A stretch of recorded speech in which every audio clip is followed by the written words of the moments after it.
pessoal. Dando continuidade às nossas entrevistas com os professores e ex-monitores do CHN-UFP, hoje vamos entrevistar a professora Ana Emília, que vai falar um pouquinho sobre o acervo de paleontologia. A professora Ana Emília ela possui graduação em Ciências Biológicas pela Universidade Estadual do Ceará. Ela é mestre em Geociência e Paleontologia pela Universidade Federal do Rio Grande do Sul. Ela é doutora em Geociência e Paleontologia pela Universidade Federal do Rio Grande do Sul. Ela tem experiência em paleontologia, atuando principalmente nos seguintes temas: curadoria, ensino de paleontologia, icnologia de vertebrados, taxonomia de vertebrados e taxonomia de peixes. Professora Ana Emília, seja bem-vinda. Obrigada. Para a gente começar, professora, a gente queria saber como que o acervo de paleontologia na CHN-UFP está organizado. Tá. Então, primeiramente, queria agradecer, né, o convite para a entrevista. Logo que a gente chega no acervo, né, na exposição, a gente tem aquela primeira mesa, onde tem alguns fósseis e alguns icnofósseis, né, para os visitantes conhecerem o que seriam as rochas e o que a gente pode encontrar nelas. E à medida que a gente vai percorrendo os corredores e passando pelos grupos taxonômicos, a gente também tem o registro fossilífero correlato, né? Então, por exemplo, a gente inicia vendo as primeiras faunas. Então, a gente tem réplicas da fauna de Ediacara e da fauna de Burger Shale. E aí essa fauna de Burger Shale, ela já é muito relacionada com os invertebrados atuais. Então a gente sempre faz esse contraponto. Em seguida a gente tem, por exemplo, a mesa dos insetos. Então vai ter os insetos, né, e também outros artrópodes e as formas fósseis. Então o que a gente tenta é sempre fazer esse link com o passado. Então considerando que a história da Terra é super antiga, né?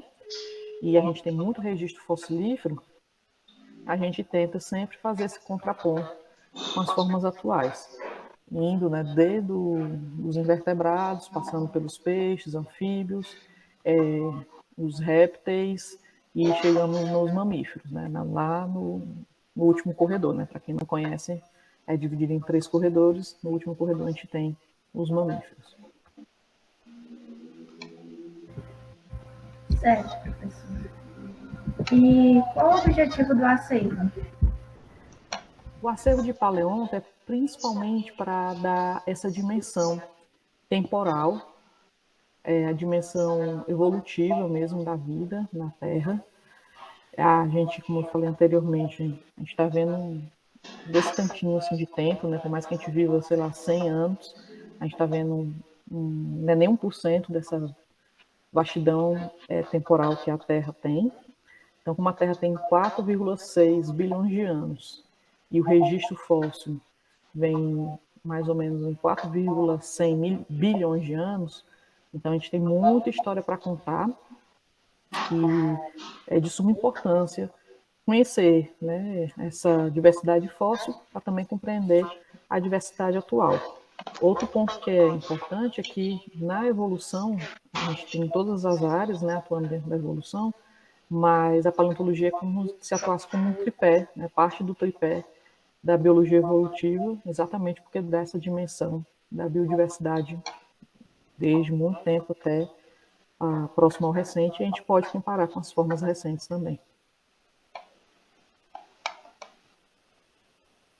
Agora eu queria que a senhora respondesse um pouco com relação aos materiais, falar um pouco de onde vieram e se a senhora pudesse falar também sobre alguns também. Tá. Então a gente tem na exposição materiais que foram coletados por nós, tá? Fósseis e icnofósseis coletados pela gente, pelo laboratório ou nas viagens de campo das disciplinas. Nós temos material que foram doados por outras instituições, outros pesquisadores, tanto aqui do Brasil como de outros lugares.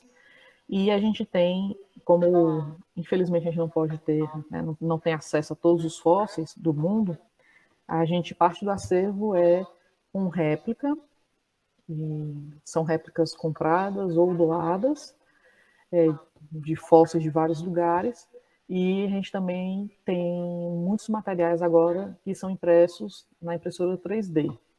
Então, diversos museus, especialmente agora durante a pandemia, eles liberaram os arquivos, e aí o professor Daniel importa esse arquivo e aí ele imprime nas impressoras da coleção, e esses materiais são expostos, né, na exposição e também são levados para itinerante. Dos materiais brasileiros, a gente tem muitos materiais da Bacia do Araripe, que é uma das bacias mais importantes do mundo, e que tanto eu como o professor Daniel trabalhamos, a gente faz os trabalhos de campo lá. Temos material da Bacia de Iguatu, essas duas são lá do Ceará, né? Temos material também da Bacia do Paraná, e da Bacia do Parnaíba a gente tem algumas coisas, principalmente materiais coletados aqui na cidade de Floriano. Então aqui em Floriano a gente tem postos de diversas idades, mas aqui se destaca do Jurássico. Então nesse período, aqui em Floriano a gente teria um lago muito grande, e então um lago de águas calmas, então material que é preservado lá em perfeito estado, né? A gente coletou já peixes completos, né? Material de crustáceos também bem interessantes. Então a gente tem essas possibilidades aí com material. Com relação a, por exemplo, materiais maiores, principalmente réplica, né? No caso dos mamíferos, são réplicas ou materiais que foram impressos mesmo. Dando continuidade às perguntas, sobre a exposição itinerante, professora, onde elas são feitas? A senhora pode falar um pouco onde elas são realizadas? A gente já fez itinerante em diversos cantos, né? Dentro da própria universidade mesmo, a gente já fez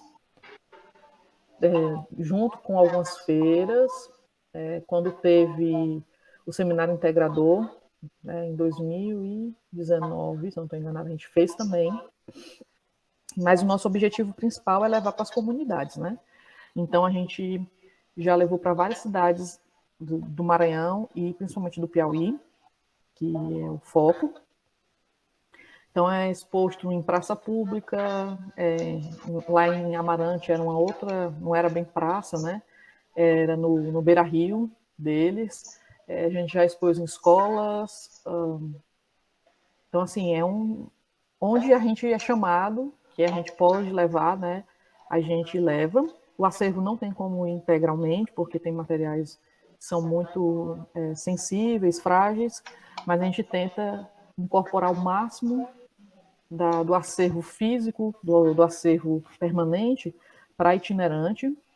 E, por exemplo, as peças que são impressas, né, e as réplicas, a nossa tendência é ter sempre duas, para levar uma para itinerante, a outra ficar sempre na exposição. Então, a gente realizou itinerante até o iníciozinho de 2020, foi a última. Infelizmente, a gente não consegue realizar desde que começou a pandemia, mas realmente tentar levar o máximo, né, possível dessas informações que a gente tem aqui na universidade para outros lugares. E a outra ideia realmente é trazer as escolas, as comunidades para dentro da exposição permanente. Então, a gente já conseguiu algumas parcerias com prefeituras, e essas prefeituras conseguem um ônibus, né, para trazer os alunos, mas, infelizmente, é uma realidade que nem sempre acontece, nem sempre a gente consegue, porque depende do poder público, né? E a gente tenta levar tanto os materiais fósseis quanto os materiais recentes, além de outras coisas, né? Então a gente já levou microscópio, lupa, para os visitantes conseguirem ver, né, esse material que é menor. Já levamos animais vivos para as pessoas terem, né, esse contato também, não só com o animal empalhado, mas também com o animal vivinho, então teve de tudo.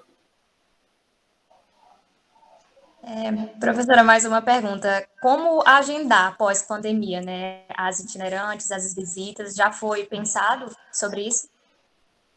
Então, a gente não pensou, até porque a gente não tem ainda a liberação para fazer esse tipo de atividade, mas o que a gente quer, porque assim, eu sou coordenadora do acervo da exposição didática, mas é tudo trabalhado em conjunto, né? Então, o que a gente quer realmente é retomar as atividades do mesmo jeito que era antes da pandemia. Então, para as itinerantes, era mandado um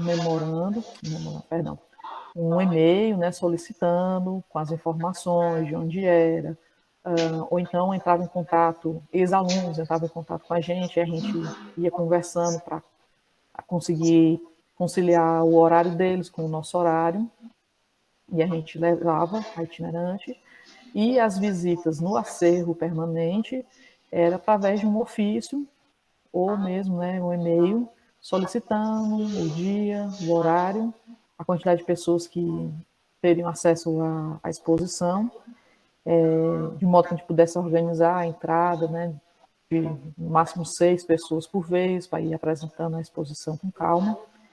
Mas o que a gente quer realmente é permanecer como funcionava, estava funcionando bem, que tivesse aberto de segunda a sexta, né, manhã e tarde. Mas infelizmente agora a gente está ainda no limbo, não tem como ter tanta certeza quando que a gente vai retomar, né, as atividades. Tenho certeza que o pessoal consegue entender um pouquinho como funciona o acervo e sente vontade, né? Eu desejo que termine logo, passe tudo logo dessa pandemia e a gente volte às nossas atividades normais. Exatamente. Obrigada, professora. Imagina, gente, se precisar, coloca lá, né, não sei onde vocês vão postar, podem marcar o Instagram da coleção, o meu, e também o meu e-mail, né? E aí eu fico responsável de receber esses e-mails com as solicitações, tá bom?